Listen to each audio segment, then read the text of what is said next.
اس بات کو اگر تسلیم کر لیا جائے کہ نکاح تعلیم میں حرج کا سبب ہے، تو پھر بھی شریعت کی یہی تعلیم ہے کہ نکاح کو تعلیم پر مقدم رکھا جائے، کیونکہ رب کی خوشنودی کے لیے اگر حصول علم مقصود ہے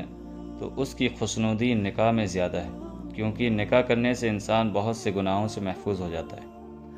اور گناہ سے بچنا فرض عین ہے،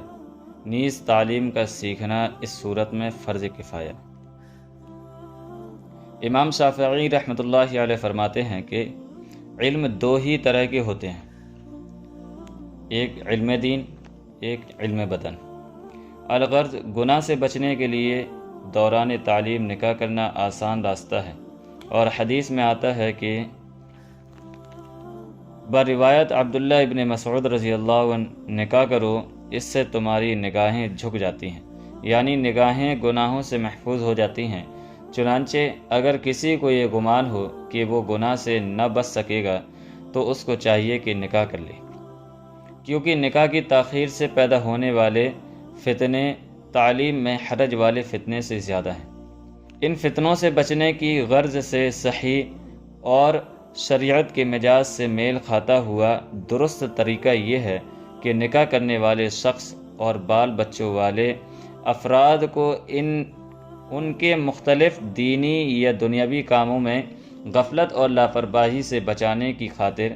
یہ تو بار بار اور ضرور یاد کرایا جائے، جیسا کہ اللہ تعالیٰ نے بھی تنبیہات فرمائی ہے کہ یہ بیوی اور بچے آزمائش ہیں، انما اموالکم اولادکم فتنہ، تمہارے مال اور اولاد تمہارے لیے ایک آزمائش ہیں، لہٰذا ان میں مشغول ہو کر اہم کاموں یعنی علم دین سے غافل نہ ہونا چاہیے۔ ساری توانائیاں انہی پر خرچ نہ کر بیٹھنا وغیرہ وغیرہ، مگر اس قسم کے فتنوں کی خوف سے طلبہ یا عام نوجوانوں کو نکاح ہی نہ کرنے دینا یا بالغ ہونے کے بعد کئی سال تک نکاح کو مؤخر کر کے رکھ دینا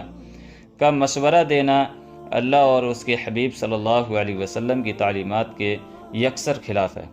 وجہ اس کی یہ ہے کہ اگر قوم کے نوجوان عمومی سطح پر مختلف فتنوں کے خوف سے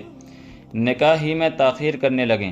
تو بے حیائی و فحاشی نیز صحت کی ایسی بربادی جس کا پھر تا دم حیات ازالہ نہیں ہو سکتا۔ ان نقصانات کے علاوہ اس قوم کی عورتوں کا بیڑا غرق ہونا شروع ہو جائے گا۔ بچیوں کے والدین بھی اپنی بچیوں کو اتنے عرصے گھروں میں بٹھائے رکھنے پر مجبور ہو جائیں گے، اور جب یہ طلبہ حصول علم کی احسن طریقے سے تکمیل کر کے فارغ ہوں گے تو اس دوران معاشرے کی بہت سی لڑکیوں کو بھی رشتوں کے حصول کے لیے اتنا ہی انتظار کرنا پڑے گا۔ یاد رکھیے، دینی علم حاصل کرنے والا طالب علم اگرچہ بالغ ہو، اس کا نفقہ والد کے ذمہ ہے، جس سے بہت سے فتنے جنم لیں گے، اور یہ محض فرضی باتیں ہی نہیں، اگر قوم کے حالات میں آپ غور کریں گے تو مشاہدہ پر مبنی یہ سب باتیں آپ کو پر حقیقت اور ناقابل انکار یعنی سچ نظر آئیں گی۔